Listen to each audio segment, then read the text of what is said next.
Title కోసం 4 జట్లు మాత్రమే పోటీ పడుతున్న నేపథ్యంలో ఐసీసీ టీ20 బ్యాటర్ల ర్యాంకింగ్స్ ను ప్రకటించింది.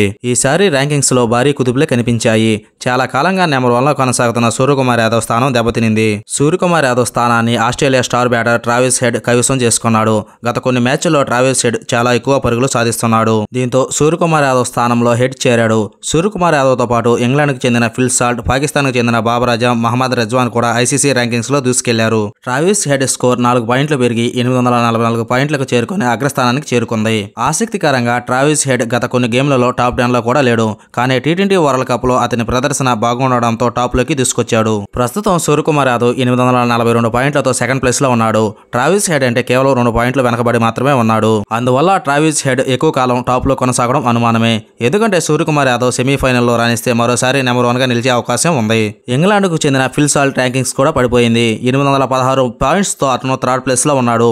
పాకిస్తాన్ కెప్టెన్ బాబర్ అజమ్ 755 పాయింట్లతో ఫోర్త్ ప్లేస్ లో ఉన్నాడు. అంతకుముందు బాబర్ అజమ్ థర్డ్ ప్లేస్ లో ఉన్నాడు. మహమ్మద్ రిజ్వాన్ 746 పాయింట్స్ తో ఫిఫ్త్ ప్లేస్ లో ఉన్నాడు. ఇంగ్లాండ్ కెప్టెన్ జోస్ బట్లర్ 716 పాయింట్లతో సిక్స్త్ ప్లేస్ లో కొనసాగుతున్నాడు. జైస్వాల్ టీ20 వరల్డ్ కప్ కు ఎంపికైన రిజర్వ్ బెంచ్ కి పరిమితమయ్యాడు. కాబట్టి జైస్వాల్ ర్యాంకింగ్స్ లో ఎలాంటి మార్పు జరగలేదు.